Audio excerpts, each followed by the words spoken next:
This is a public trust in the government from 58 to 2022. And if you look at that, from Eisenhower, Kennedy, say flat, a little bit higher. And Eisenhower, warned about military-industrial complex. Kennedy comes in. They definitely don't like the Kennedys with what they have going on. And then, boom, he's out. Then Johnson comes in. He loves power and control, so that goes down. Nixon comes in. Trust goes down. Obviously, Watergate, all of that. Ford comes in flat. Carter comes in down. Reagan comes in. He increases the trust in the government during that 8-year. Bush comes in, goes down. Clinton comes in, increases. Bush comes in, down. Obama comes in, flat line. Trump comes in, he increases it. Now Biden's in here, and you don't have the 2022. This is the number I gave you was one showing how dramatically it's dropped the last 3 years. The other one that we were looking at, which kind of shows a completely different perspective. So when you see this, the closest institution that I can see as a case study to the FBI is the mob. And in the mob, there's something called omerta. Omerta is when you never share what's going on the inside. You essentially don't whistleblow in the mob. And if you do X, Y, Z, they're going to come after you and all this stuff, right? So there's a threat of never. One of the code of honors of importance is not coming out. Silence in the face of questioning by authorities or outsiders, and non-cooperation with authorities, the government, or outsiders, especially during criminal investigations, and willfully ignoring and generally avoiding interference with it. I mean, this sounds like Hillary Clinton when she was being held, when she would not answer anything. No. I play no, right? And when Comey's going through all this stuff, 33,000 emails. What's the big deal? Yeah. What's the big deal? You delete emails all the time. Mm-hmm. What is the difference between she broke her computer? Maybe she was pissed off at Bill. What does that have to do with you? Anyways, they were talking about yoga pants, right? Obviously, that's what the emails were all about. She wiped it with a rag. Yeah, that's a sweetheart, right? Yeah. But here's the part. Is there an omerta model in the FBI where, hey, guys, whatever we're doing, there's one thing you can't ever do as an FBI agent. You can never whistleblow. And then behind closed doors, you're being trashed to say you guys can never trust them because they whistleblow. If you talk to them, just assume they're recording the conversation, just assume they're going to say this. Is there that kind of a vibe and energy in the FBI as well, or no? Tell them about the training, the new training. Yes, there is that vibe for sure. And you got to tell them about your ASAC and what he said to you. But every year, every federal employee has to have, it's mandatory by government, whistleblower training every single year and insider threat training every single year. And my whole time in the FBI, they were always separate. This year we found out, because thankfully there are still some good people in the FBI, that training was merged into one. So the FBI didn't even say, whistleblowing is good and you can do it like they used to. They used to say, yeah, it's protected. Now they combine those trainings overtly saying whistleblowers are insider threats. I mean, that was the takeaway from the people we know in the agency who took that training. That slide deck was released to the public, so we can go see it. It's online. And it's like, okay, so the FBI is not even trying to hide the fact that they will retaliate against you. And I think that's government-wide. Look what's happening with the IRS whistleblower and his squad right now. But the FBI has a culture. They have had a culture since Hoover's era of FBI first, no matter what. And if you go against the FBI, I can see that. We're coming for you. Well, I applaud you guys for speaking truth to power, right? You're shining light on justice. There's a lot of people that probably do not want you talking whatsoever. Who would you say is at the top of that list? What names, what people, what institutions are like, Garrett, friend, get these guys, silence these guys, muzzle them right now? Who's at the top of that list? I think the DNC as a whole, we were, in-person recipients of that at that hearing. The things they were saying, the way they were twisting things and lying about us and about our whistleblower status and comparing us to people who committed espionage and whatever else. And then I think the mainstream media as well, because they're lackeys of the political elite, and the political elite are typically on the left. And so my deposition that I went to in February really stands out for me, because I was led to believe, just like I was with my transfer, I was led to believe in good, and I accepted both in good faith that everything was kosher. So I go to my deposition. A couple weeks later, I get a call from my attorney, and he says, "Hey, buddy, I got some bad news for you. I got a call from CNN, and they have your name, and they have some information about your deposition." I was told, "Don't talk about this deposition unless it's with a privileged party."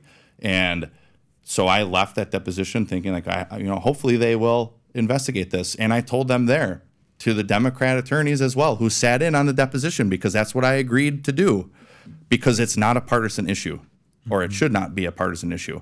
But we're seeing that it clearly is. It's a right or wrong issue. It's like, bro, you have a soul. You want to just be a good person. You're a Christian, and it's like, bro, we talked about this many podcasts. Evil right now, I don't care what anybody thinks out there.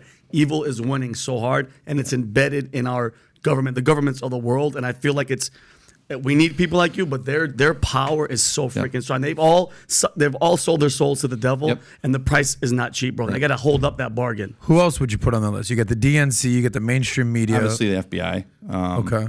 Yeah. At the FBI as a whole, the Ray, certain bureaucrats, every other agent? SCS level, yeah, at least. Or HQ as a whole, most likely. Okay. Who would you say? Yeah, I would agree that the executive levels, and also at the Department of Justice too, that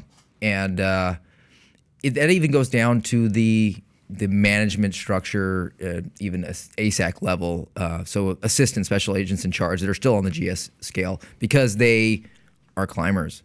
Don't ruin my gig for me. So I'll name check Colt Markovsky and Sean Ryan as the ASACs who sat in the office for me. And when when I said to him that I took an oath to protect the Constitution, and he responded back to me, "You have a duty to the FBI." That was just a watershed moment for me. When I took my oath, I swore that oath in front of God and my family and people who sat around me who I thought were my friends. How uncomfortable is it to actually name names? At this point, I wouldn't pee on him if he was on fire. Wow. Wow. Here's my question to both of you, since you guys, were in the FBI. Do you think because you guys have come out and you're doing this, are they monitoring you guys? Do you think, is there a possibility? Because you guys would know of anybody. Are they doing tapping what your they phone? actually do for a living? Yeah. Yes. Are they tapping you guys? Are they monitoring? Are they making sure you guys don't go? I don't know the depths of how much I'm pretty sure you guys have information, but you think they're watching you guys? I don't know for sure, but the day I got suspended, I had a very odd thing happen with my phone while I was talking to an attorney, and it basically cut out, and then I couldn't get back in touch with him, and I was getting an automated message. And once I did get back in touch with him, and this attorney, he's a retired FBI agent also, and I said, hey, I explained to him what happened, and he goes, oh yeah, they probably tapped your phone. Oh, great. Who do you think's watching this right now? Headquarters, right? Security division definitely is. I know that for a fact. I did an interview with them, and they were very tongue-in-cheek about, we were big fans of that podcast you did. I was like, I'm glad you gave did you give him a like? Okay. Guys, quick reminder, like, subscribe to PBD Podcast. Leave a 5-star review. Yeah. Going back to what you were saying when I asked the question about the omerta, the code, and they trained you, it's FBI above this. You said, you got to tell your story. What was the one story you wanted to share? That was he said my duty was to the FBI and not to the Constitution. Do you have the clip about, where I believe it's, I want to say, which one is it where it says they will destroy you, they will crush you and your family? I think you have the clip. If you can play this clip it's that one right there. This is, here it is. This is you talking in this one. Yeah, that's you. Just play the whole clip. I want the whole thing. We have a 20-second one, but play this one. All of the hardships you've gone through. If one of your really good friends, your former colleagues, came to you and said, I have this thing that is being covered up, and I think the American people need to know about it, what advice would you give them? I would tell them first to pray about it long and hard. And I would tell them I could take it to Congress for them, or I could put them in touch with Congress, but I would advise them not to do it. So you would legitimately try to protect one of your colleagues from doing what you have done? Absolutely. And how do you think that solves being able to shine light on corruption, weaponization, any kind of misconduct that exists with the American people? It doesn't solve it. But the FBI will crush you. This government will crush you and your family if you try to expose the truth about things that they are doing that are wrong. And we are all examples of that. I mean, that's pretty powerful. I can't think of a more sobering way to end a hearing. I yield back. So you would tell them not to. So now if you go back a year ago and you're having that conversation with your wife, whatever the timeline is when you wouldn't have done what you've done already? I'm not saying if I had a crystal ball, I don't know, because how do you sleep at night then? And I have 4 little girls now. Back then we had 3. And I had a conversation with my ASAC at one point, and he was trying to walk me off the ledge a little bit. And I think he was acting like me doing the wrong thing, so just towing the line, was caring for my family. I think that that's cowardice. And in the book of Revelation, it tells us that cowards will be judged when they sit before the Lord. And how could I then, as a man, raise my daughters to be women of integrity and to do the right thing even when it's hard if I wasn't willing to do it? So I'm not saying I wouldn't have done it, but the congressman asked me if one of my really good friends came to me with that information. Not only would I do what I answered for a friend, I would do it for somebody that I don't know in the FBI. If they were too unwilling or too afraid to do it, but they knew that they had something that needed to be brought forward.